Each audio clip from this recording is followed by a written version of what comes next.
Hello everyone, আসসালামু আলাইকুম। Welcome back to year Tuktuki blog. কেমন আছেন আপনারা সবাই? চলে আসলাম আবারও নতুন একটি ভিডিও নিয়ে। আচ্ছা, যাই হোক, এটা আসলে নতুন ভিডিও না, এটা পুরাতন ভিডিও। এটা আসলে অনেক দিন আগে শ্যুট করেছি। এটা ঈদের তৃতীয় দিন আর কি শ্যুট করা ছিল, কিন্তু আসলে আমার সময় স্বল্পতার কারণে ছাড়তে পারিনি, যার কারণে আমি এখন আপলোড দিচ্ছি। সেদিন আমরা চলে গিয়েছিলাম আমাদের প্রিয় মানুষদের সাথে পিকনিক করার জন্য। এই তো আমরা নাটোরে চলে আসছি পিকনিকের জন্য। তো এইখানে হচ্ছে আমাদের সনেট ভাইয়ার বাসায় আমাদের পিকনিক হয়েছিল। তাদের ছাদের উপরে আমাদের পিকনিকের সব আয়োজন করেছিল। এইখানে এই যে রান্নাবাড়ি সব কিছু আয়োজন চলছে।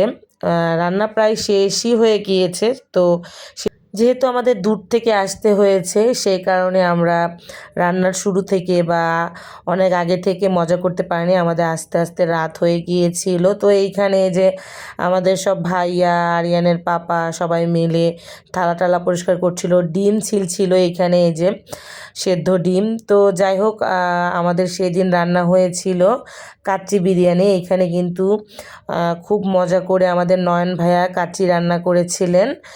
তো খেতেও কিন্তু অনেক টেস্টি হয়েছিল। আর এইখানে আমরা সবাই মিলে অনেক অনেক গল্প করছিলাম, মজা করছিলাম। আর সেদিন কিন্তু অনেক গরম ছিল, বাচ্চারাও অনেক কষ্ট পাচ্ছিল গরমে। তারপরেও বড়দের সাথে বাচ্চারাও মজা করছিল।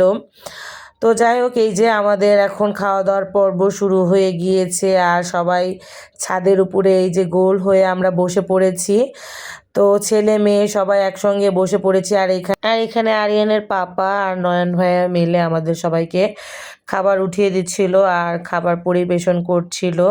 তো সবার প্লেট এইভাবে রেডি করা হচ্ছিল আর সবাই ওয়েট করছিল খাবারের জন্য। তো যাই হোক, আমরা খুব মজা করে সেদিন খাবার খেয়েছিলাম। যদিও তারপরে আমরা খুব তাড়াতাড়ি খাবার দাবার শেষ করে নিচে চলে আসলাম ভাইয়াদের রুমে। আর এইখানে বসে এই যে সবাই, আমার সব প্রিয় ভাবি, তাদের সঙ্গে আড্ডা দিচ্ছিলাম, মজা করছিলাম। বাচ্চারাও মজা করছিল। আসলে অনেক গরম, ছাদে আমরা থাকতে পারিনি, তাই রুমে চলে আসছি। আর এখানে আমাদের সুন্দরী লতা ভাবি আমাকে কিছু কথা বলছিলেন। আমি একটু সমস্যার কারণে ভয়েসটা মিউট করে দিচ্ছি, গল্প করছিলাম। এইখানে আবার আমাদের সাথে আন্টিও জয়েন হয়েছিলেন। তো এখানে আরও নতুন নতুন অনেক ভাবিদের সঙ্গে পরিচয় হয়েছে। ঢাকাতে তো হাতে গোনা কয়েকজন ভাবির সাথে কথা হয়। তো নাটোরে আরও সব নতুন নতুন ভাবিদের সাথে পরিচয় হয়ে খুব ভালো লেগেছে। আর এইখানে এই যে ফারিস্তা বুড়ি, জিকরা বুড়ি, আরিয়ান, ওরা তো খুব লাফালাফি ঝাপাঝাপি করছিল, মজা করছিল।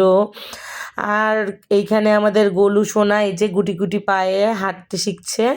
তো মাশাল্লাহ, সবাই মাশাল্লাহ বলতে ভুলবেন না আমাদের বাচ্চাদের জন্য। তো যাই হোক, ওখানে আমরা আনন্দ ফুর্তি শেষ করে এখন আমরা বাসার উদ্দেশ্যে রওনা হয়ে পড়লাম। যেহেতু অনেক রাত হয়ে যাচ্ছিল, এই কারণে আমরা আর বেশি দেরি করিনি, আমরা বাসার উদ্দেশ্যে রওনা হয়ে পড়লাম। আমাদেরকে বেশ অনেকটাই দূরে যেতে হবে, যার কারণে আমরা আর খুব একটা দেরি করলাম না। এই যে আরিয়ানের পাপা ড্রাইভ করছিল আর আমরা গান শুনছিলাম আর অনেক এনজয় করছিলাম। আসলে রাত্রের কার জার্নিটা আমার বেশ ভালোই লাগে। তো খুব মজা করছিলাম আমরা। আরিয়ান পেছনে ঘুমাতে ঘুমাতে যাচ্ছিল আর আমরা সামনে খুব মজা করছিলাম। তো যাই হোক, আজকের ভিডিও আমি এইখানে শেষ করে দিচ্ছি। আশা করি আপনাদের ভিডিওটি ভালো লেগেছে। ভিডিওটি ভালো লেগে থাকলে প্লিজ লাইক, কমেন্ট ও শেয়ার। আর যারা ফেসবুক পেজ থেকে দেখে থাকছেন তারা একটি ফলো দিতে ভুলবেন না।